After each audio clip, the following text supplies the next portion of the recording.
Hello and welcome back! Now, let's imagine that we're doing some online shopping, alright? We're on a quest to buy new clothes, yeah?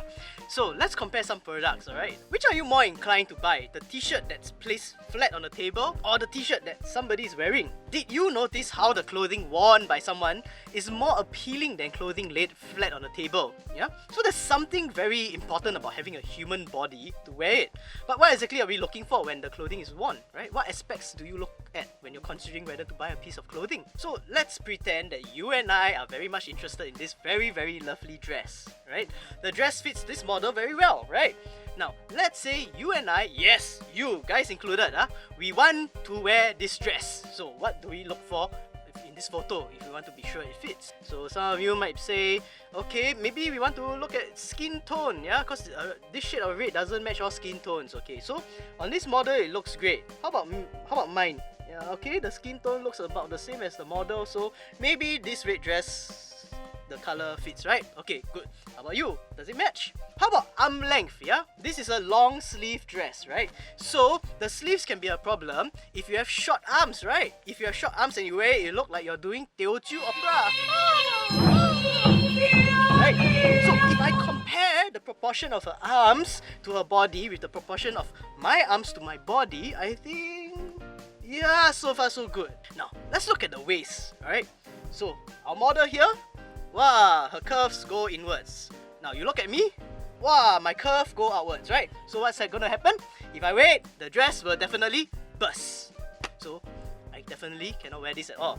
Just from looking at her, you and I can tell whether you and I can fit into this dress or not. Have you noticed how we call people like her a model? That's because she carries out the same function as any model. Data is like clothing. On its own, we can't tell what's going on. Like it's like putting clothes flat on a table. So we need a human body, a model to structure it, to give it shape. All models structure data in a simpler way, making it easier for us to understand and to predict. Of course, models don't always give us the right answers all the time, but a good model will give you a good estimate of what you're trying to predict or achieve. Models come in all shapes and sizes, from humans to pets, tables to equations and more. In fact, in the previous lecture video, we've seen how we can model our data in certain ways, like a small table telling us about averages and stuff. In many courses, you'll learn how to use specific models, but this won't be very useful as a large part of computational problem solving requires us to abstract and build our own simplified models. So I'd like to cover the foundational processes required to model from scratch. Before that, here's a question for you. What is the color in your head when I say the sky is cloudy? White? Grey? Can it also be blue? Yes. How about purple? Yes, can, right? So this is a very strange thing, right? I say that the sky is cloudy, but you and I may have very different colors in our minds, right? This is a problem that arises whenever we try to translate something from reality into words. Translation is never easy. Now, let me tell you a funny incident. Many years ago, Star Wars Episode 3 came out, and then there was a bootleg copy, a pirated copy that went viral. So what happened was that the pirates took the English movie, added Chinese translations to it, and then they translated the Chinese back into English subtitles. Well, hilarity ensued, of course, because Star Wars 3, The Revenge of the Sith, became the backstroke of the West. If you watch Star Wars Episode 3, there's a scene where Anakin Skywalker wakes up as Darth Vader.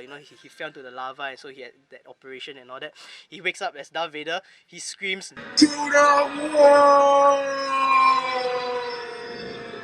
So translations are always very problematic. We lose meaning along the way whenever we do carry out this process of translation. Here's one problem that we will inevitably face when we're trying to solve problems computationally. We actually have to engage in a two-step translation process. First, we need to translate the problem into a simplified model that we can easily understand and solve. From that model, we need to translate that solution into an algorithm.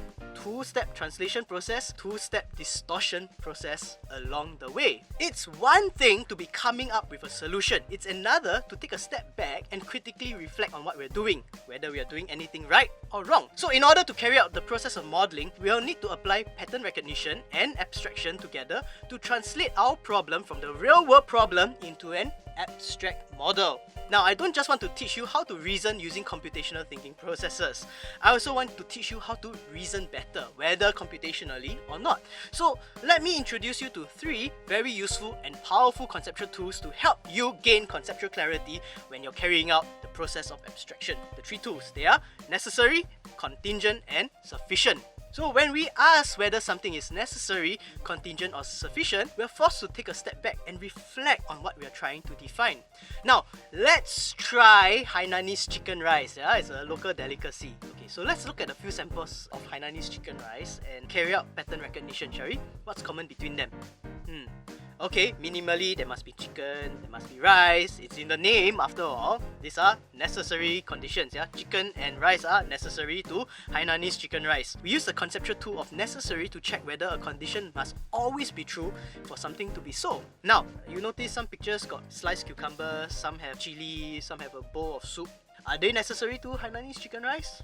Not really, yeah. They're what we call contingent factors, yeah. They're contingent conditions. Contingent means that the condition is not necessarily true for something to be so. So we don't need them for our chicken and rice to be Hainanese. All that's necessary is the presence of chicken and rice. But is this definition sufficient? This means that we have said all that needs to be said. Let's say we're not sure. So let's look at other similar cases that satisfy the conditions of chicken and rice. Look at this. Are these Hainanese chicken rice? We do have rice and chicken necessarily there.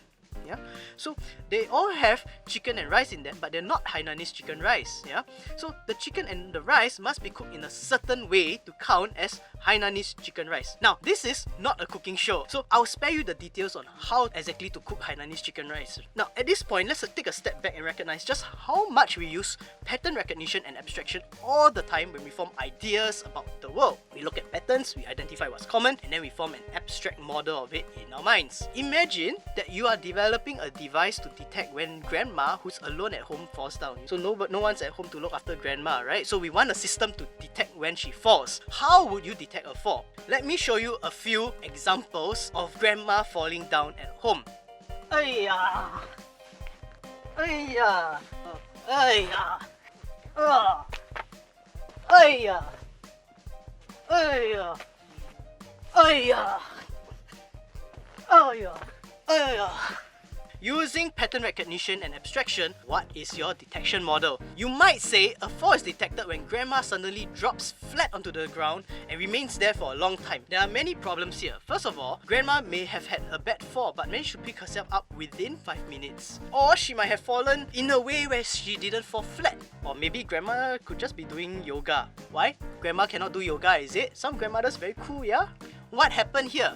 We were just modeling based on what we have observed. We can only abstract from what we know, from what we have seen. It's difficult, almost impossible to preempt the unknown or to include the unknown or yet to be observed into our models. So we need to be very, very painfully aware that the models we create to understand the world or to solve problems are not 100%. There is always something unexpected lurking in the corner waiting to unveil itself to throw us off. But the point here is that no matter how much we try, our models are doomed to fail in some way or another because it's just so hard to catch every case that's out there. If we loosen our precision, we end up with a model that includes a lot of irrelevant things. If we tighten our precision, we end up excluding a lot of relevant things. Well, no model is immune from such mistakes, yeah? Models are like that. So we mustn't be complacent just because it works. That's a really, really low bar for success. Our model may fail. So what happens if the model were to affect human lives or livelihoods?